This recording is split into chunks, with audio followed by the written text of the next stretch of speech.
the other or any other demo portions, I'm happy to do it. Just let me know. Will do. I'll let Michelle know that.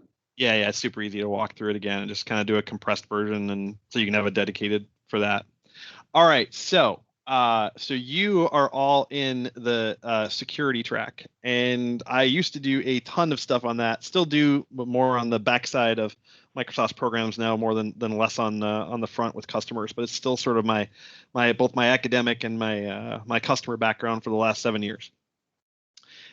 When we had one of the speakers had an emergency, and Michelle's like, well, we'd like to have something for the security slot. I had already been booked for the keynote, and so I said, well, I'll just take shots and do a virtual dunk tank to see if you guys can throw me off. So who wants to open the gates and has a question about how to approach something from a security standpoint or an identity, anything else? You can use the chat if you want to. You can come off mute and ask. All here is interactive, or if you just like me to overview something, happy to do that too. So the floor, ladies and gentlemen, is yours.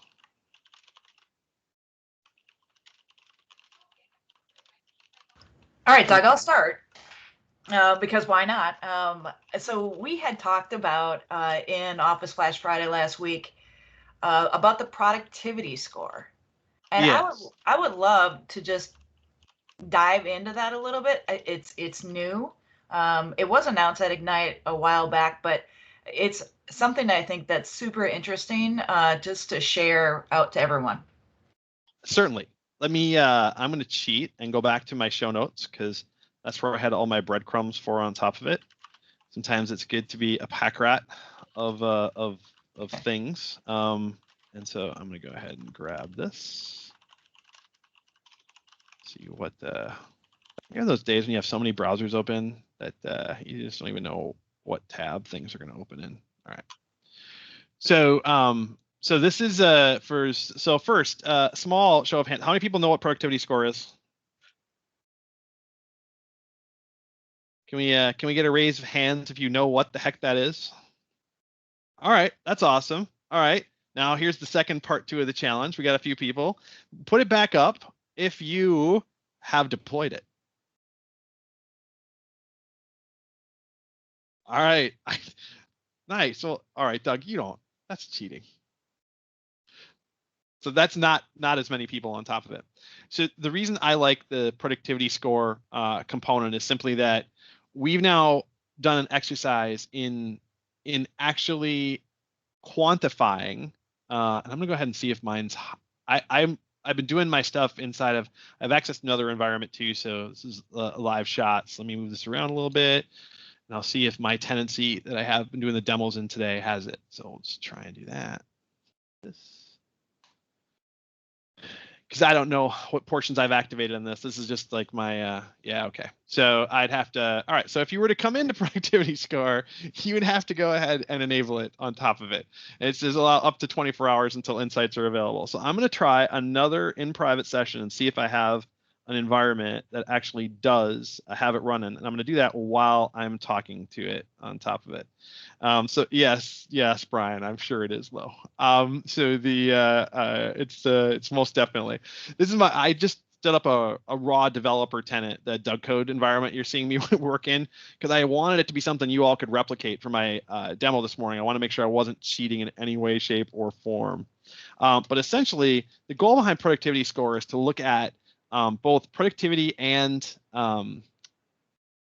not that as a solo topic, but to have a series of capabilities that are represented on top of the dashboard. And so essentially what they have is what I call the soft metrics. Who is using what inside of your environment? Hang on, I'm signing into another one that probably has this. I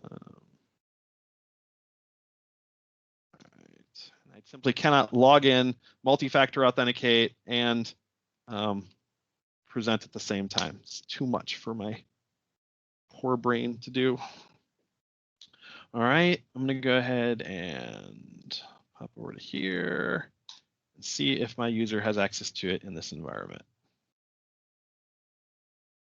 And I have it off screen, so you shouldn't be seeing anything while I'm doing this. We'll see if it has been turned on. If it does, kudos to my good friend Chris Portlick. All right, this is the MTC's demo environment. So it's generating out the productivity score. Score. All right, particular case, I would argue that we're still back in the low bucket.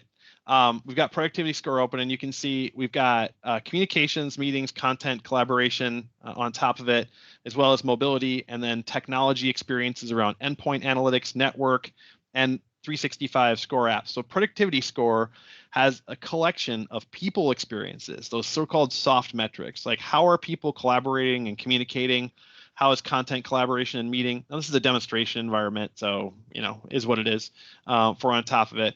But it says like how are people doing for teamwork and mobility. So if you were to dive in on one of these scores, we'll just pick on this one at all. So here's the mobility score, where it says 19% of people use Outlook on more than one platform, 18 use Teams on more than one platform. Here's your platform, the kind of content people are producing. So you get some decent human insights into it. If you want to talk about its security ramifications, there's a little more of that stuff here inside of the endpoint manager analytics side, where you can go ahead and dive in and see like what does startup performance look like, what's patch performance look like over on the endpoint analytics side. So productivity score encapsulate that. By the way, this is some of my favorite data. The reason I like it is because it lets you completely break down exactly what contributing to performance. Someone was asking earlier about GPOs. Well, you can find out what your GPO tax is, how long it takes to get to sign-in screen, what core sign-in is like, and how long it takes your users to get to an actual responsive desktop. So we are now giving you real quantitative analysis on top of that. And so here you can see the device component, the hard disk type, the core boot time in seconds on top of it. So you could say, you know what, I want to know who my slow offenders are. Apparently, this particular desktop Lenovo is core boot time of 428 seconds. I would argue that one probably needs some work. I don't know how you all feel about that. Anybody want to sign up for a 428 second boot time? I'm not down with that personally. You? You got a question, Doug? Or you just want to sign up for a 428 second boot time? I don't have to do anything today. I'll sign up for that. Yeah, of course you will. So, all right. So productivity score, a collection of measures and capabilities surrounding both endpoint, network connectivity, 365 app health. I would argue from a security context, Michelle, maybe app health would be one of the only ones I would argue is really insightful from a security, because it refers to how are you doing for current state for where things are at. So other questions on the productivity score, I would totally go activate it, integrate it with the endpoint manager. For me, that endpoint analytics content is probably my favorite stuff, simply because this is highly actionable. You can say, here are the proactive remediations and recommendations on top of it. You can see like what actually is happening, like stale group policies, right? Restart, stop, Office, click to run service, laptop battery stuff, and you can really get some details on top of it. So if you have other questions on productivity score, happy to go around it, but it really does have, the endpoint analytics would be the most security centric lens on things, where you can say, hey, here's what's going on from that standpoint. The rest of the scores, I think, are just are very highly useful metrics, understand adoption and behaviors, and some of those obviously have a security lens, but there's the app health and everything else. So if you just go to aka.ms apparently /productivity score, you can go turn it on inside of your tenancy. Yep, aka.ms /productivity score. You can turn that thing on and then go play around. All right, next up, who's got a question? You can bust outside of security too if you want.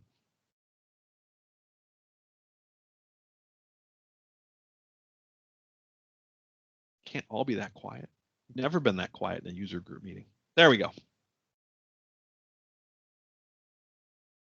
How do you monitor or restrict what documents can be shared with people outside the company, assuming an outside party is invited to your team's meeting?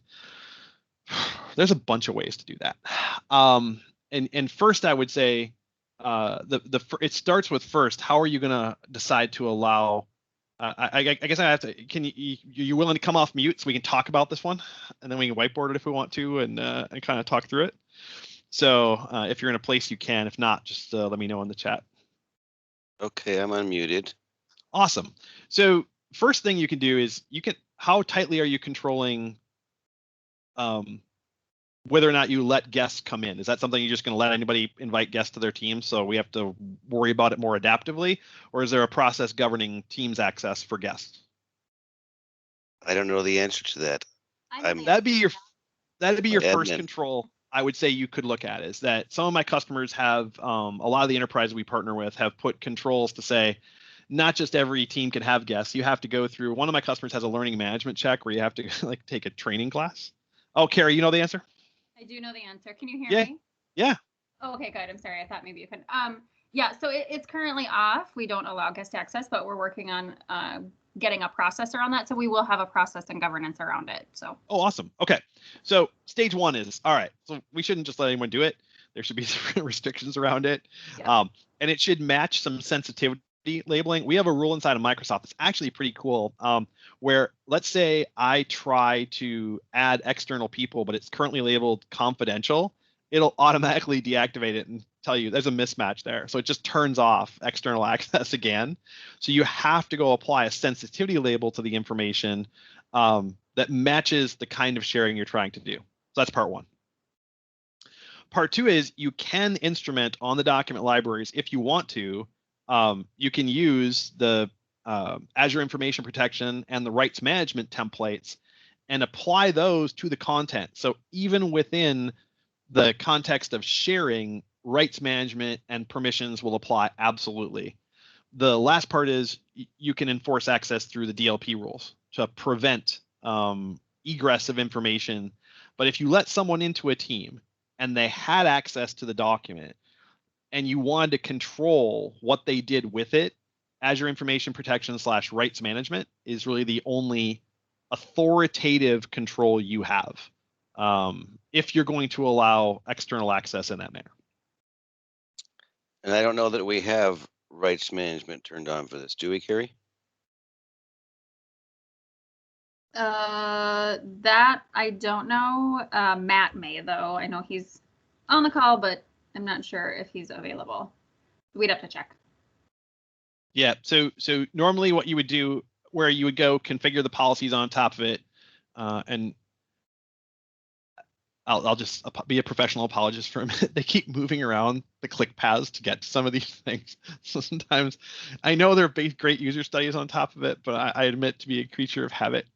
And so, oh, good, it does appear to be here, that we can do under information governance. You've got the data classification components on top of it for all that stuff. Now they moved that, yeah, okay. So they moved it into the compliance center. So this is Doug, like, normally I have breadcrumbs to all my favorite stuff. I don't know how you all are, but then when I try and do a demo and I'm out of my bookmarked and carefully curated environment, I get away from some of that stuff. So there's one other one we want to go check out at, and that's here.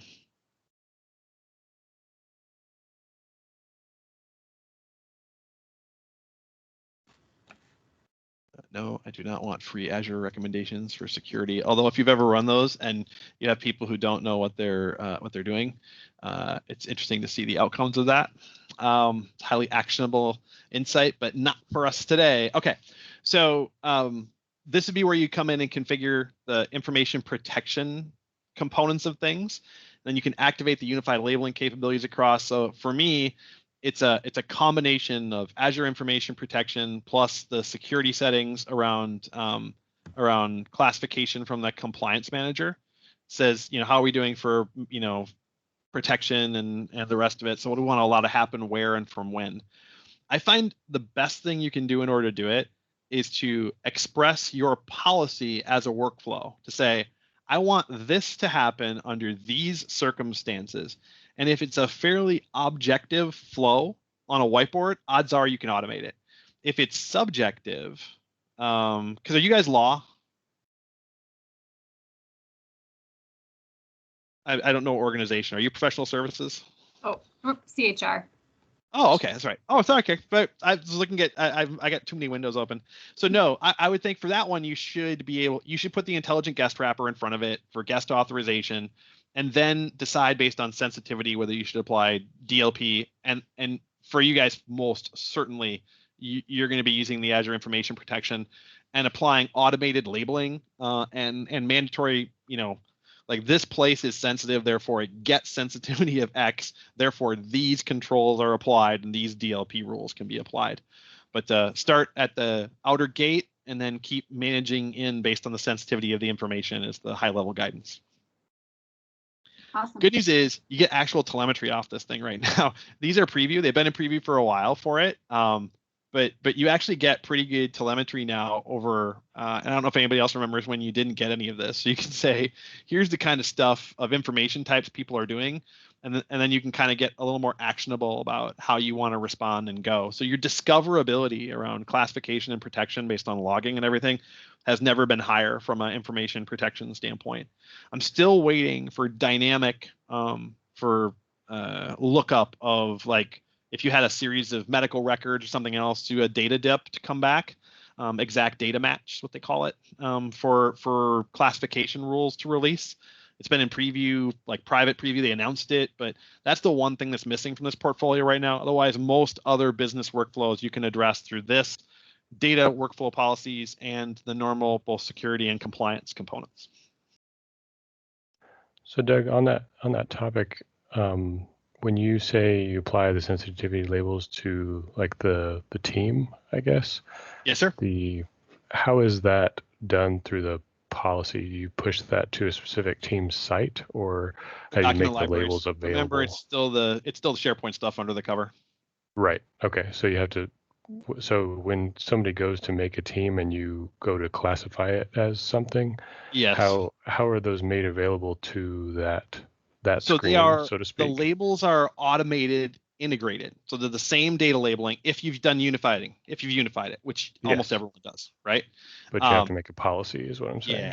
Yeah, you do. So how does that policy go to made available to teams, or you just make it available to all SharePoint sites? You just make it available to the SharePoint sites. Okay. You can do automation to hide it if you want to. Some of my customers are like, I don't like that open world of that. I'm going to go ahead and just like provide automation based on what happened at the team provisioning event, and then they run around and apply the manual classification, so they're not exposing it broadly. It's what I would call a near real-time enforcement. So one of my customers has a Teams provisioning process where you go in ServiceNow or whatever, you fill it out. They actually provision it, secure all that, set all the rules based on it, and then they add the person as an owner to the team. So they've fully abstracted it because they never wanted a moment where the rules weren't followed. Does that make sense? Yes. I mean, I know it would be almost impossible for you to provision it and then do that thing, but they're like, it cannot happen. They're like, it has to be an authoritative technical control. And I'm like, oh, well, then you just hide provisioning from them, right? Or you hide the ability to escalate to sharing, where they go put it in, they just pick get a pick list, like I have a Power App, say request guest access, and then you just run around and apply all the policies and then turn on guest access for them. So those kind of automations are highly possible and are very common in what I would call a secure governed enterprise, because you can also trigger custom audit events around that against the service ticket, like, external access request was approved for, this project for this purpose. The DLP policy was applies. Your audit trail, if you need that, is super strong because you can choose what to write where. Otherwise, you're going to have to pluck those events from our native services, which you can totally do. But one of my customers is like, just not worth it, man. I want to build an enterprise workflow around this so I can have everything I want. And users still get personal team creation in a viral manner for anything internally. It's when they want to add external stuff that they have to go through the automated process. Because then you can cheat, right? In the best sense of the word, cheat. Thank you. Yeah. All right, other stuff on the board.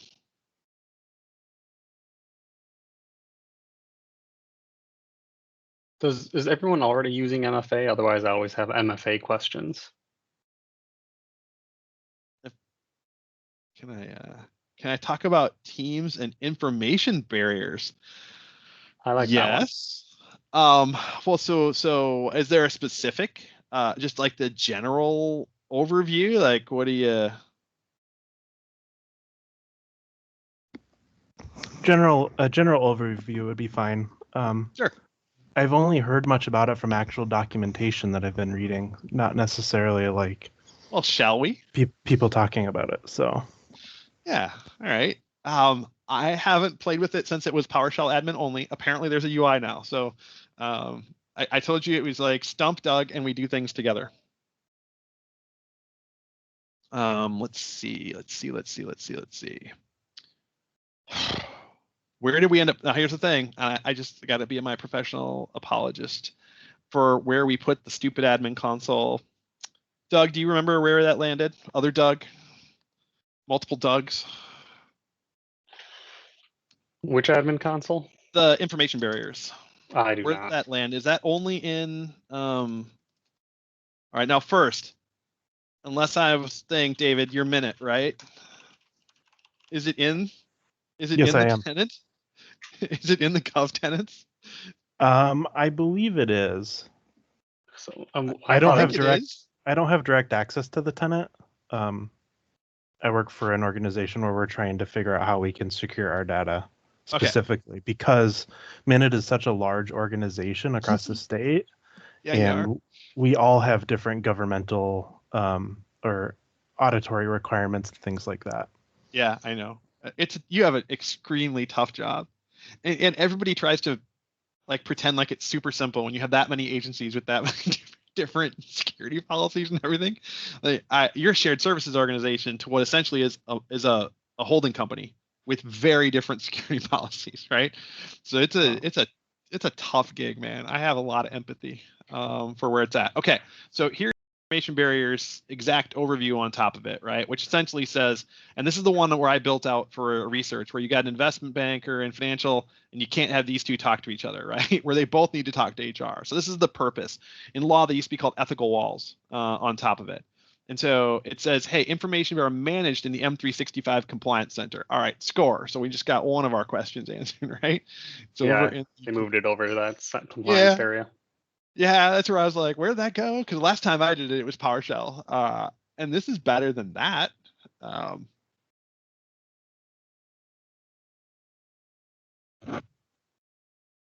Okay, so, and then defining policies for information barriers, blah, blah, blah, blah, blah. Prerequisites on top of the stuff. Yeah, okay. So I'll just be honest. Last time I did it, this is how you did it. Okay, where you were going in and doing the PowerShell modules for policy declarations on top of it, and so you need to define your segment still through PowerShell automation. So this, I'll toss it in the chat. This is the crafting, and I don't know if it's just hiding in the UI or whatever it is, but I'll toss that one in the chat. So I'm like, ooh, yeah, I've done it, but I don't really need you to do all that kind of stuff. Thanks a lot for on that. All right, so let's go ahead and do not assessments. We don't want to do improvement actions or anything else. We want policies. Data loss prevention. There's a terms of use policy. There's a DLP policy on top of it. I don't really care about alert policies. Data. And I don't know that I've applied my own admin roles to doing this, but I am 90% certain that you still have to author them through these segments for declaration. So in many ways, for you, that's probably a good thing, because you might be able to instrument automation against that as opposed to having to delegate it through the UI. You know what I mean? But this is the only place I know to go do it is through the automation, the PowerShell automation. So I can talk to it and I can say, these scripts are how I last did it when I did. And they give pretty good examples of allowing only one segment to communicate with another. So they break down, a pretty good list as to the common use scenarios on top of it, as far as how you're going to define segmentation and everything else. So you can say, hey, sales research on top of it is assigned to the segment sales, and it's blocked from research, and you could have that be active or inactive on top of it. So it still appears to be in a state of PowerShell based administration for control, but that this is essentially the supported functionality it has, where I can't have the people trying to sell you stuff also be the people who have a fiduciary responsibility. Like, you can cheat, right? And the FinServ banking versus investment is probably the number one financial advisor versus investment bankers, the number one ethical wall scenario I have in regulated industry. So I apologize, I can't actually show it to you live, but that's where we would go to play. All right, next up.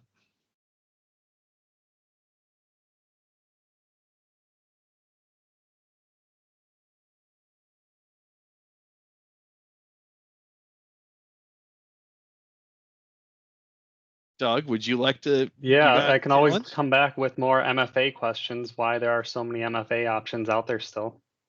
Or if there's some that are better than others, if people are trying to still circumvent that area. Are people still trying to circumvent?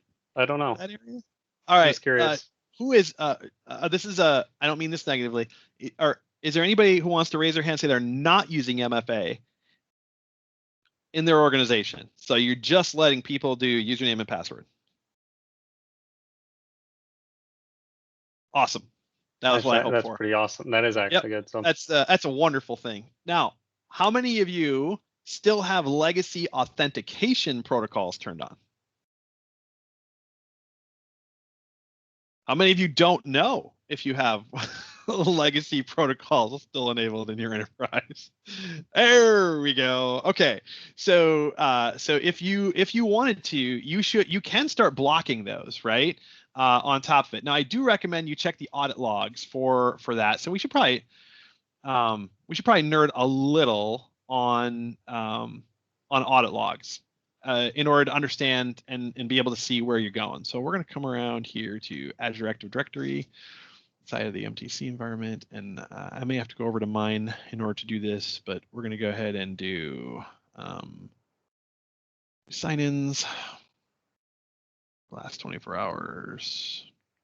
Now, this is a live environment that's kind of all over the world. So you can say, hey, here's Doug looking into the Teams admin console from an overall standpoint. And so you get the components on top of it. So here's the data payloads available within what I would call the source of truth audit canvas, which is closest to the originating service. You'll see authentication events in the M365 audit log, but they're not as high fidelity as this particular one would be. All right, so we come over, you can say here's the location that I authenticated with, IPGeo is what it is. Here's the browser, at least the attested value of the browser. Compliant and managed, nope, not on top of it, right? Authentication details. I have a multi-factor, but I pin coded in when I came in, when I first signed into it on a different screen. So it says authentication method is previously satisfied because I have that. You can see the conditional access policies that were applied or not applied from an overall access standpoint. So most everything else is fairly standpoint. There's some report only stuff. And then you can look at domain hint present, login hint present, and CIE token. So you get some pretty good fidelity of information on top of where it's at, along with a link to the user, latency, token issuer, and token issuer type. So you can see whether you have a third-party authenticator in the middle, whatever else you want to do on top of it. So there's a lot of forensics underneath what happened on those authentication sequences. I'm going to go back to, that was down for mine. We'll go back a little more. This one, I would have thought, I think we'll pick on Greg. Basic info on top of it. So here's Greg's auth from a location. Yep, Colorado. It's doing pretty good on IPGeo. All these people already had tokens, so it's a pretty bad example in that particular regard. But if you come in and let's go look at the audit logs instead. So now you've got like, hey, there's people doing, group management activities, external people to things on top of it, account provisioning, all sorts of forensic stuff that are happening for the actual directory integrations on top of it. But I'm going to go find my user here.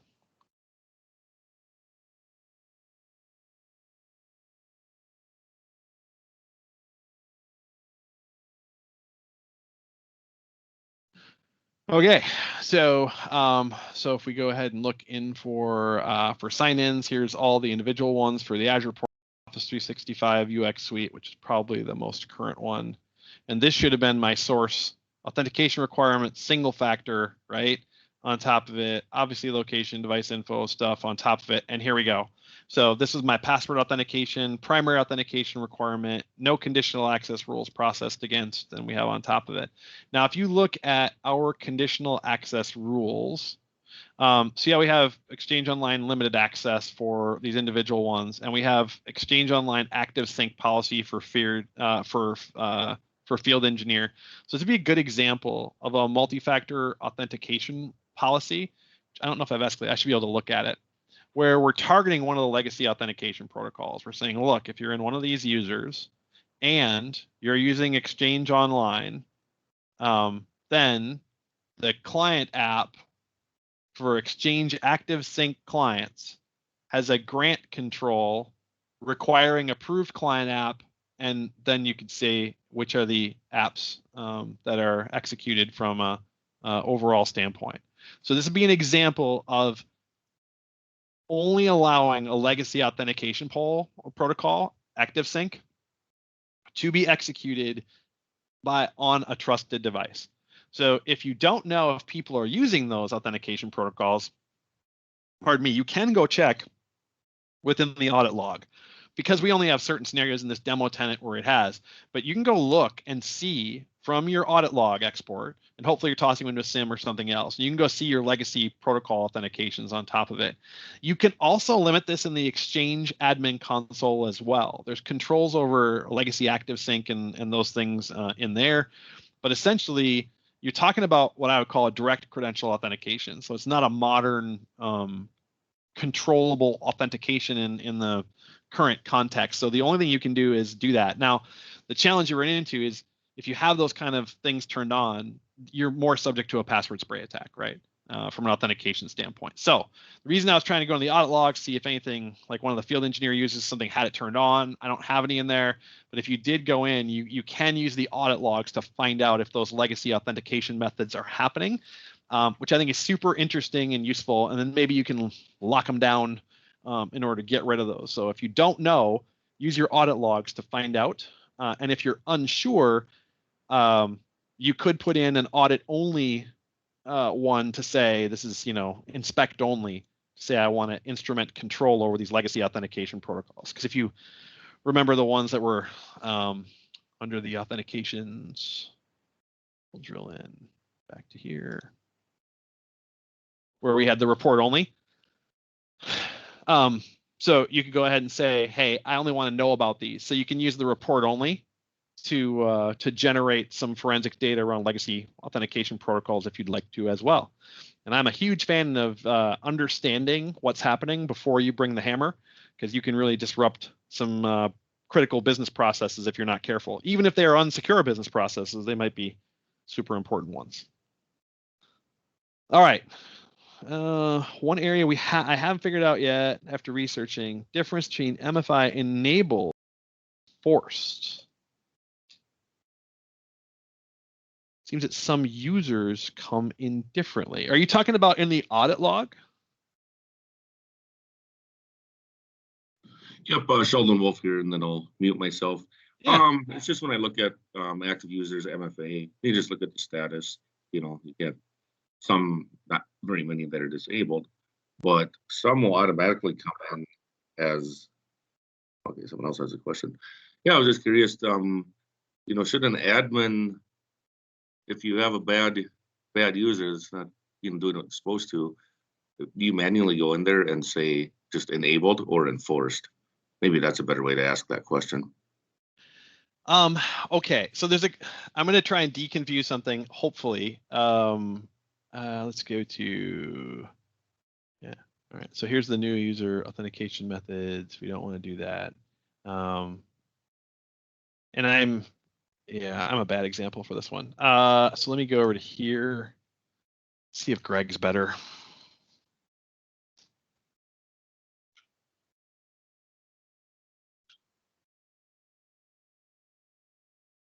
Yeah. Okay. So there's this MFA management, but there's also the user management over here. Yes, and currently that's what I'm doing. Active users, MFA, and I just simply see the status. Yeah. So here's my comment. If you own the other one, don't. Go use the Azure AD one. Does anyone else want to dispute that statement? And why is that? I guess I've always been this way just to verify. Or Yeah, it's force okay. enablement. It was originally built. So let's talk about like purpose. It was originally built when we offered complimentary, which we still do, complimentary MFA to M365 okay. users. Yeah, we're licensed for the yeah. But if you're licensed for the full board, don't do it. Okay. So yes, please, and thank you for clarity and for granular access rules and everything else. We don't do I have suggested that it should have a tooltip that says, like, would you like me to take you to the pro version? You own it. Because otherwise you're not, I just some volunteer work for some nonprofits, and for them, I use that method because, but everyone I could, I in one case, I just donated enough in-kind hours so they could afford the uplift on the nonprofit. I'm like, I'll just volunteer until you can own this because it's so annoying.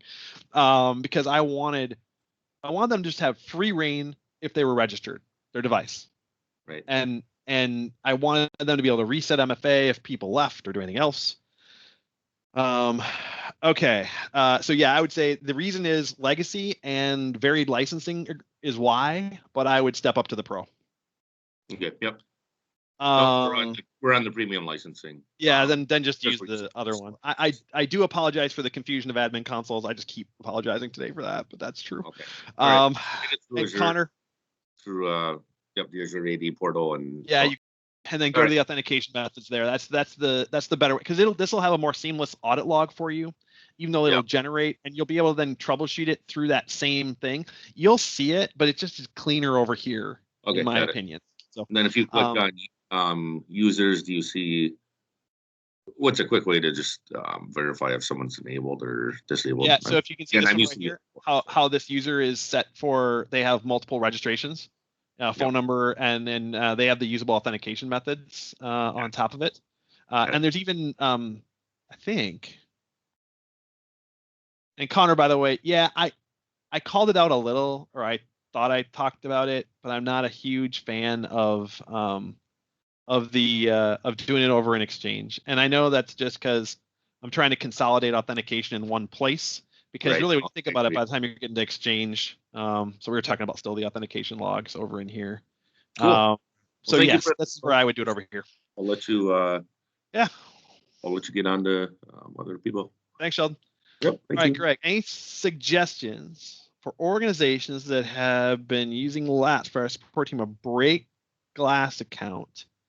We want to move to, so are you asking like what's the protocol for a break glass account? Yeah, pretty much. We've been using a local account protected with LAPS as kind of a get out of jail free card for any weird scenarios that our support team has thrown our way. Like, what if user XYZ is in this situation? Well, we always can fall back to using this local account protected with LAPS. And if that's going to be not an option for us, I'm just curious what suggestions you might have. What are cloud only people doing for break glass? Yeah.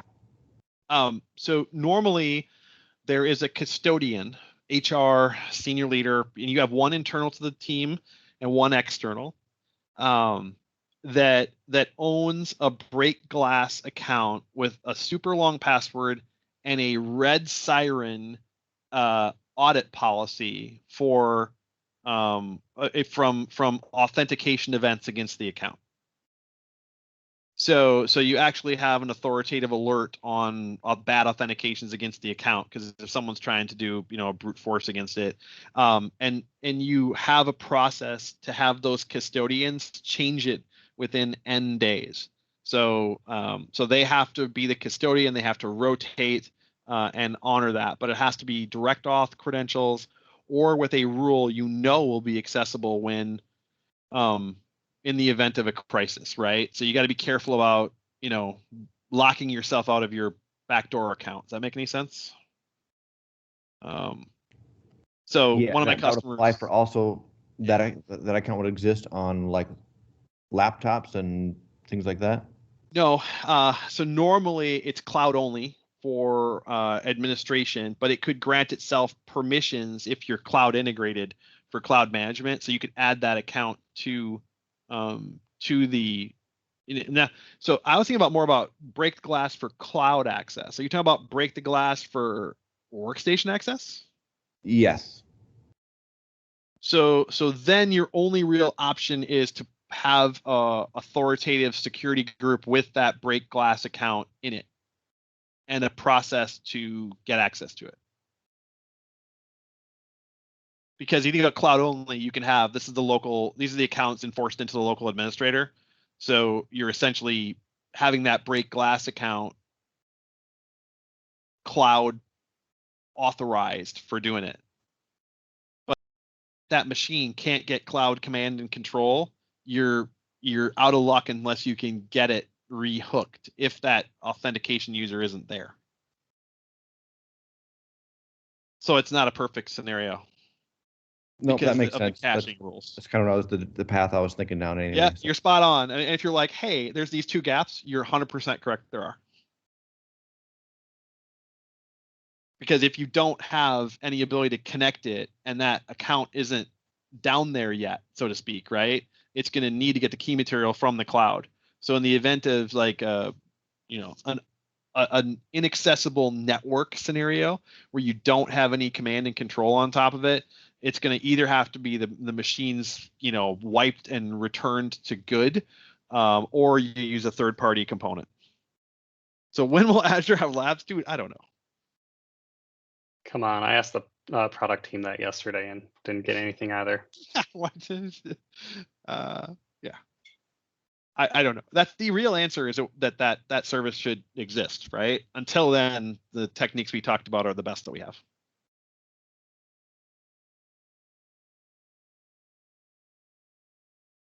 So I guess I have some cheesy workarounds, but no, that's what I got. You're spot on. All right. How are we doing on time? We have a little ways to go, right? Still good. Yeah. All right. What time is our stopping time? I think 10:30 at latest, if I Oh gosh, am correct. plenty of time. All right, stop awesome. a I just little want to make earlier. sure it wasn't 10. So what? All right, what else you guys got?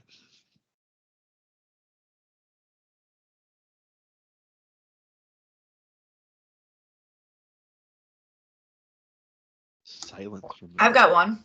Fire away. Unless somebody else wants to go. Okay. All right. So Teams templates just came out, which are fantastic. I have a customer who wants to use them. And what they want to do, though, and I know this is possible, but be able to script out the provision of Teams using a service account. And I think through PowerShell, creating a team, calling the template that they created, and having the service credential not prompt you, with PowerShell to put in your login, and have that automated. So why are we using PowerShell would be my first question. Well, that's their comfort. And so I did talk about the graph, but time to get out of your comfort zone. Sorry.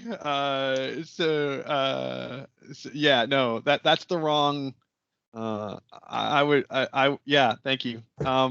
So you'd be using Power Automate with Graph API, right? Yeah. Like that's how you do that. Look, I know we're all super comfy with our scripts, and I know I just gave a demo on essentially cloud hosted scripts. I totally get that, but those are enumerating through the Graph API, and they are REST integrations. So spot on, Carrie. That is the way to do it. That is how you do it, because and think about it, Michelle, you're really storing you're executing user context scripts when you do that, right? as Yep. opposed to service principal. Just no. That's the wrong way to do it. Yep, and I did bring up the Graph API, and I'm like, has anyone seen this before? And they're like, nope. I'm like, okay, so Crickets. and there's Yeah, no no, it's time. Yeah. and it's like there's no good way to say, hey, I'll send you here for this training, because it's really come in and play. Yeah. I mean, that's really interesting. How does if we had graph training for getting deeper into the graph through like Power Automate and Citizen Developer, would that be useful for people? I totally think so. And I think when I was at my last company, I had asked the MTC, hey, do you offer, graph coding class, or the Graph API or the Graph Explorer introduction? And I got the not really, but we could put something together for you. And you guys, you totally did. But I think it's much more of an interest out there that's just kind of hidden. So we want sort of graph integration in a day kind of thing is what we're. Yeah. Because we're really talking about, it's interesting, and we talk about this all the time from a strategy standpoint, is there's like app integration for teams, and there's teams platform integration, and then there's platform admin integration. And so what you're essentially talking about is like an admin platform day, right? Right. Kind of like mind the gap. Yeah. I mean, we That show means little review all cheesy the examples ways. on, and Todd and I are always showing cheesy examples of that kind of stuff on Flash. But, all right. I mean, I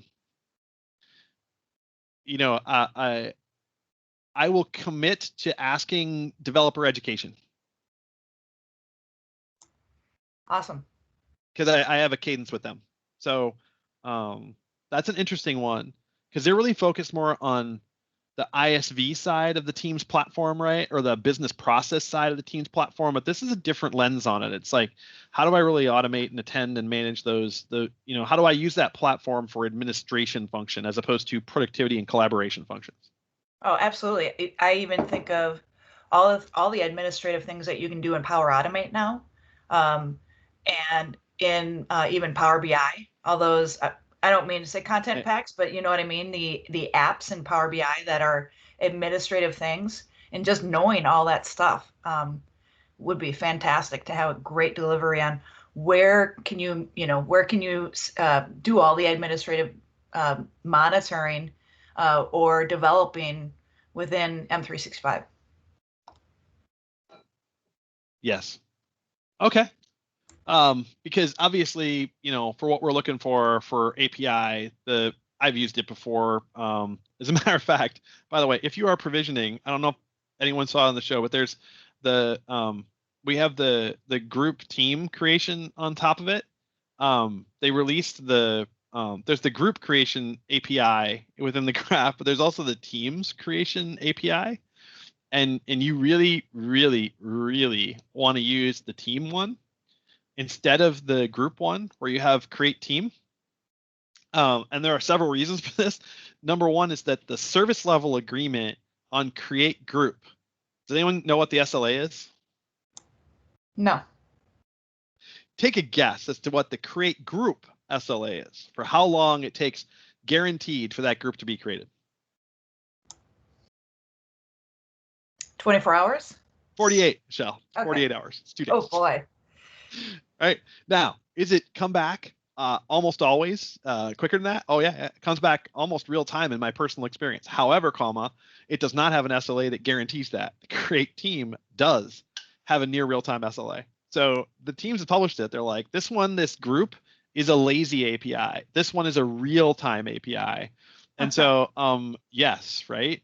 And so if you say, hey, create team from group, then you're essentially binding those two things together. But if you just do create team, you can, put in the whole framework, my sample team, provisioning on top of it, and they show you how to use all the different things as to, who are the owner provisioning and the rest of the stuff. And this is where I was talking earlier, where people tend to use this as as an enhancement process to update a team's, meta attributes after ensuring like backend resources are secured or blah blah blah, right? So anyway, so there's your suggestion for doing that. But I would say on top of that, as a matter of fact, I know they released the templates, but I actually you could do it before by just creating memberless, your own backend set of teams. Yeah. And then just calling the clone team API. So everyone's like, oh, I'm so happy about the templates. Well, sure. But you could have been doing that since, we started showing you how, a year and a half ago. So, so don't ever, the GUI is almost, in many times, the GUI is the last thing to come in. But if you don't mind making a Power App as the front end, or integrating to ServiceNow or your ticketing system, which is where you'd like to get service requests standardized on anything, whether you're ServiceNow or Sharewell or whatever, or some third-party thing, I would encourage this integration layer is not yet another place, and you get full governance and control over it. So I'm kind of a fan of that for some of these bigger, more significant collaboration environment. If you're a large enterprise, if you're not, you're back to the whole huzzah, use the templates. Yep. Well, in Clone Team, when I did have it set up, I think there was goofy things that were happening. Goofy.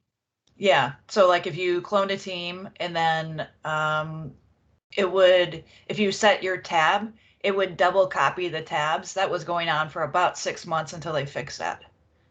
So there was some interesting things there.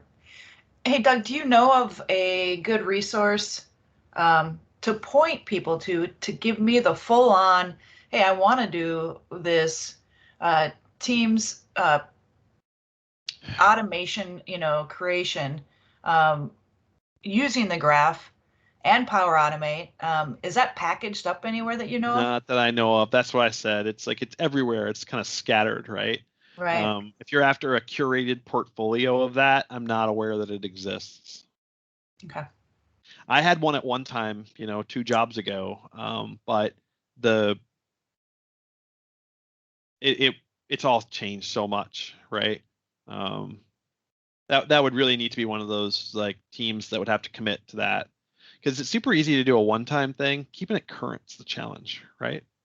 Right. Like you get this point in time work where you stay up for 16 hours and you go, here's this finished thing, right? And then it's like, oh, well, it changed because the API's changed. So the good news is that they do now have the RSS feed for the Graph API updates. So at least you can get updates for Graph API components you're using. So it's now possible to stay current programmatically as opposed to with manual efforts, right? So if you're using components, you can get updates from the Graph RSS feed. All right, little segue, kind of security related from a provisioning standpoint. What else we got, people?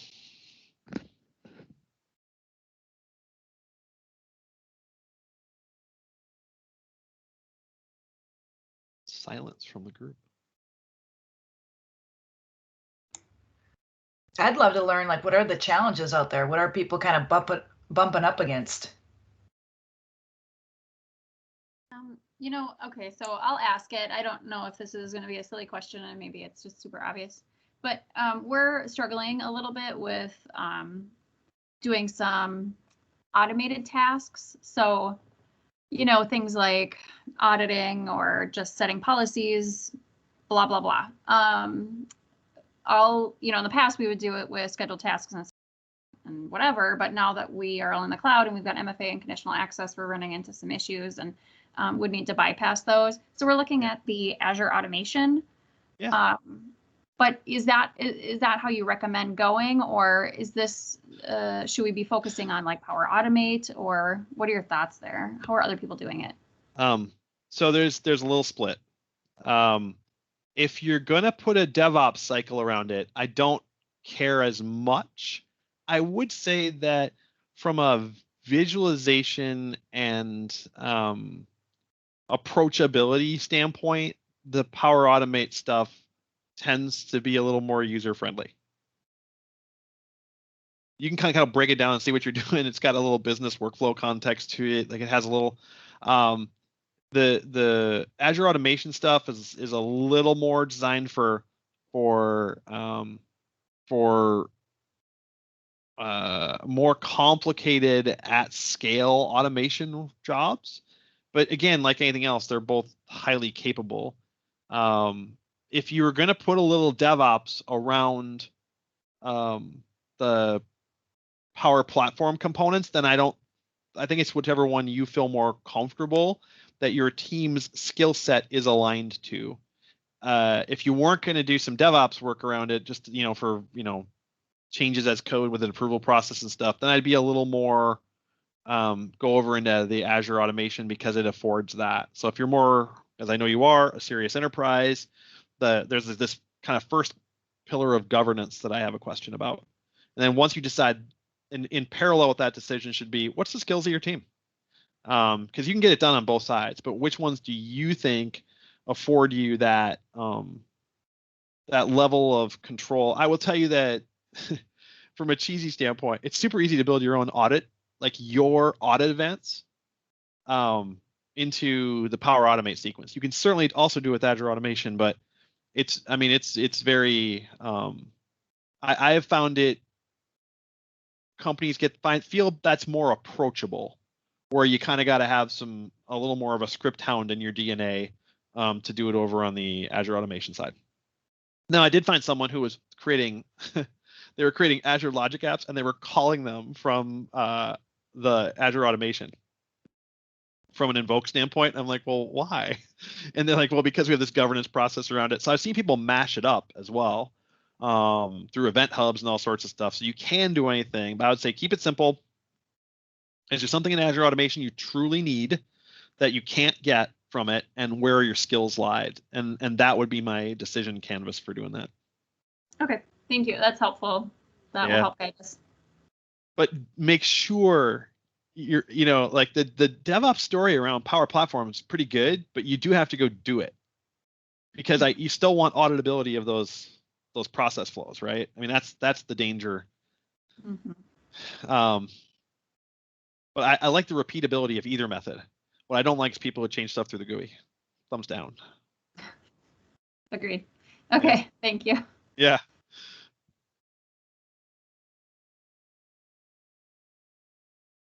All right. Anybody else? Next up. Silence.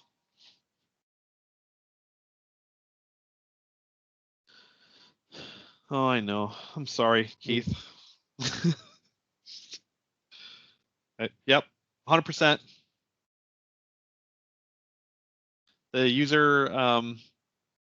user acceptance team usability people are really torn between multi-hat people and single-hat people, and we address such a broad base of people that they've really had a challenge coming up with an experience that floats for all users' voting needs. But definitely a work in progress. I just have the admin tab that has all admin centers pop up when I open a new browser. All right. Well, that's sure. That makes me feel even sadder. But I think that's where we are. It's gotten better, but as they modernize and go to the blade approach, I think you'll continue to see improvements. That's why I use PowerShell instead. Fair. And the Office 365 CLI is pretty slick too. I don't know if you guys have been using that at all. CLI? Yeah. Have anyone been playing with it or no? I think you're gonna have to show it. One moment. Oh, I think I might know what you're talking about. Yeah, it's the where is it?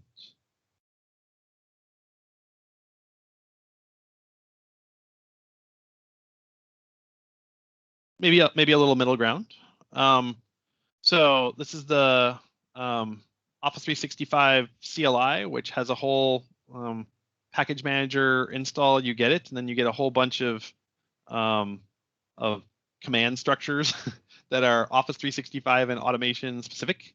Now I'm going back to scripting again, right? So so if you have not played or looked with the Office 365 CLI, it's kind of interesting. There's a whole lot of capabilities on top of it for instrumentation on top of it. So you can do like O365 SPO web get for the URL, comes back to the title, the URL. So you get a whole lot of these. Anybody ever use all the SP admin stuff for command line automation, that kind of stuff, right? If you're an old school SharePoint person, you kind of get a lot of things. You can do, little automation stuff on top of it. So you do get some pretty interesting stuff and examples they have. Oh, well, that's in the PNP thing. Bad URL. But the PNP GitHub repo should be legit. Yeah, there we go. And then, oh, that's why they did it for close. So anyway, so they got a bunch of samples that are out there on top of it. So the CLI is a really interesting open source repo on top of it. And they do have some examples for, authentication, for flexible authentication. I think there's a service principal authentication example out there, Michelle, which might make your script people happy and your security people not want to cry, but I haven't checked. Okay. So yeah, I just, it's a fascinating example of, all right, so they changed the relative URLs. So I'll go nag some people on top of it. But cool stuff in the CLI repo. You can just go out to GitHub and go find it, even though this particular link is bad, the real ones are not. So you get all these different capabilities inside of the CLI resources. And they've been tremendously active on building and extending the CLI automation capabilities for on top of things. So if you look just at the, here's all the different things you have: access token management, OneDrive, Skype, Yammer, all sorts of stuff.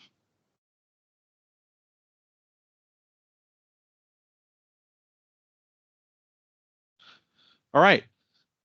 Any other fun things to talk about?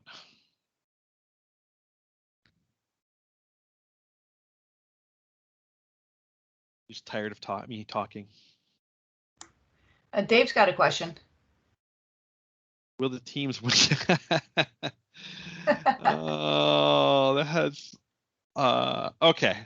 So let's talk about the purpose of the wiki was to support transactionally governed document editing. So if anyone from Minute is still on, right, it was a gov regulatory construct. And it didn't extend much beyond the basics of where it has. I have not seen that there's a ton of active investment in it. I was told, but I have not seen, and this was in a public forum. Michelle, anybody else, have you seen is Cortex going to search the wikis? Do they have that integration for searchability or no? Well, technically it should if the wiki lives in SharePoint. No. I mean, now that you're searching the Teams content from the enterprise search stuff.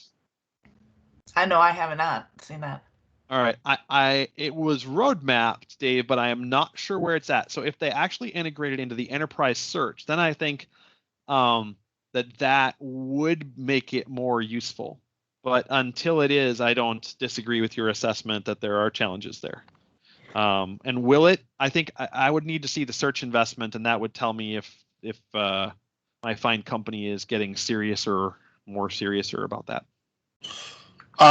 Yeah, I don't even necessarily care about the enterprise-wide scale search of it. I'm just like searching an individual wiki itself. Just. Oh yeah, but that's what would turn that function on, is that they activated it for the, because then when you're doing the team search, that's all binding to the M365 search. Now they're consolidating that search estate, and when you do it when you search, then you're just getting a scoped search. So they kind of said, all right, we need to fix this search thing all up. So we're gonna have this flexible connector architecture, and then you're gonna, in context, you're gonna search that same index. So they don't have like 19 search interfaces, which at an engineering level makes complete sense. But until they've connected to the thing, then you don't have it, right? So like if it's not integrated into our search strategy, then it's not going to be there. And I honestly, I don't know, but that'd be an interesting one to Michelle Yeah, for us to just dig in on.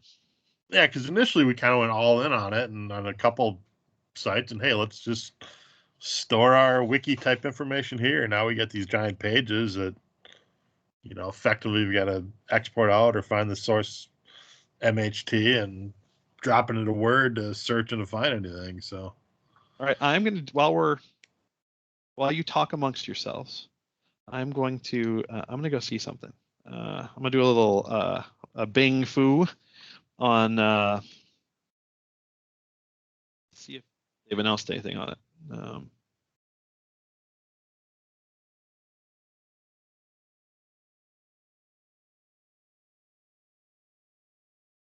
If you got another question while I search, I can multitask this one.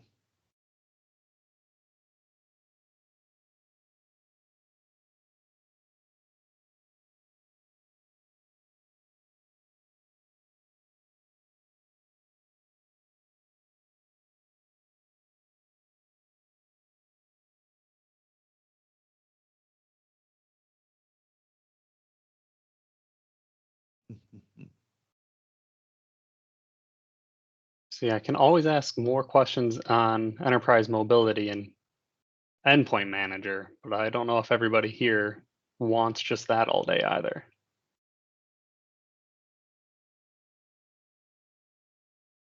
All right, so full text search for wiki is on the backlog.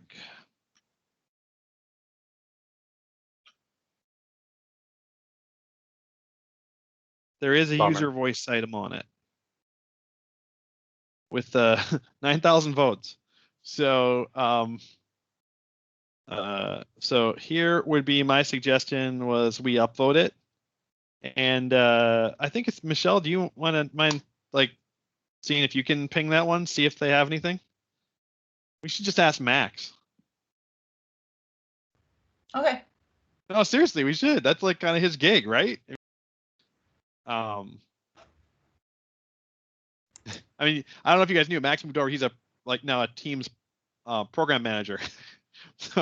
so you could at least like have him get an answer. Those are the people I usually ping, but we have one who was in the user group. So let's just shamelessly ask Max. All right, Doug, did you have another question in our last, like what we got 15? You said you got another conditional access or a...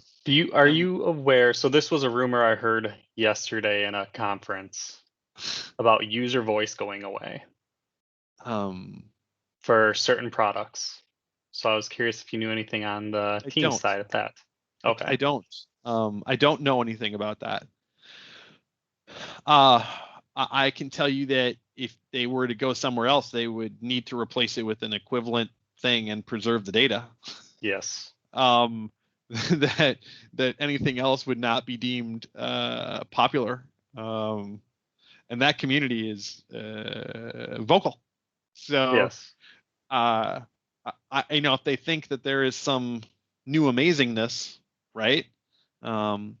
We were discussing it with the config manager group yesterday. And one of the things is they didn't have plans to sunset theirs, they said, but there was a rumor.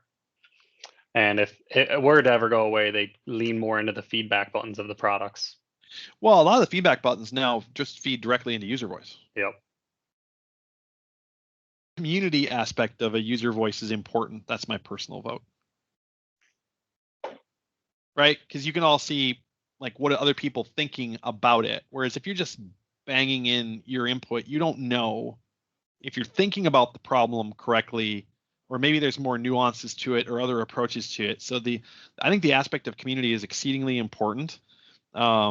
Even if you're just sharing workarounds until, right? Like that would be missed if it was now.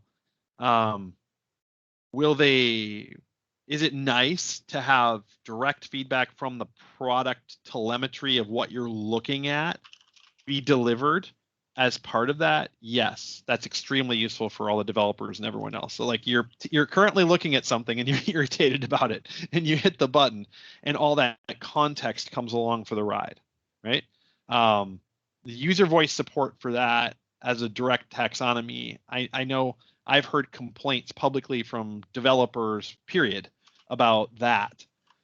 So I would bet that if anything's happening, I would bet it'll be how do we mash those two considerations together, right? Understanding the full context of what you're doing as part of your feedback and the community aspects. And I think user voice only maybe does one of those two well. But it's so good and it's been so helpful that I can't. They better have something super awesome if they're going to replace it. I'll just leave it at that. I don't. I'm not going to worry too much about it. Yeah, just like rumor about the Microsoft Store. No. So. Oh, jeez. Yeah. Which Microsoft Store? You mean the actual like store app? Yeah. Oh, don't get me started. That was a rumor for a while in the community. Well, so here's the thing. Like any other company, when you're looking at something, you should go, all right, let's blow this up and look at it. What do we really need? And does what we have actually meet our current and future needs? Right? Now, every time you consider one of those things that are, that are people are super bound around or active around, like you gotta step back and consider, is this the right approach every once in a while, just like thoughtfully. Like the admin portals have continued that journey to everyone's feedback today, right? And they keep trying new concepts to sort of figure out that approach. And Azure just came up with, they're like, well, we're gonna do blades flexibility. We're just doubling down on, raw Azure goodness. They just didn't even like, nope, we're just not, and you can scope into like the AAD.Azure, portal at all. But if you go to just portal.azure.com, you get a whole different lens on the universe. And they just went with this blade metaphor and like, assemble your own. Here's all the stuff, right? Build whatever you want. But the discoverability of this, is a little tougher. Agreed, right? Significantly. And so, but it is flexible to any purpose. And they just said, look, you're gonna figure this out. So we're just gonna do this. I use portal.azure more as my infrastructure management side, and then endpoint manager for the. Yeah, I just do think they've done a pretty darn good job of allowing people to assemble their own admin consoles. But what about the approachability of that for people who are part-time admins, right? And because this is much, no matter what it is, this is way more warm and fuzzy than the other stuff. So anyway, I'm back and forth on it. Yeah. Yeah. All right. Other items.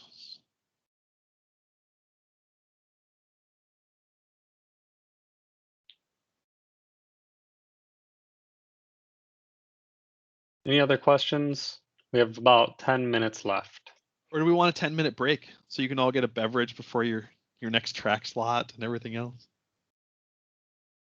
You're between me and nothing. So I'm on vacation next week, and so I have like 2 more meetings today that are, I'm sure, going to be amazing. As everyone on it has their out of office wizard on already.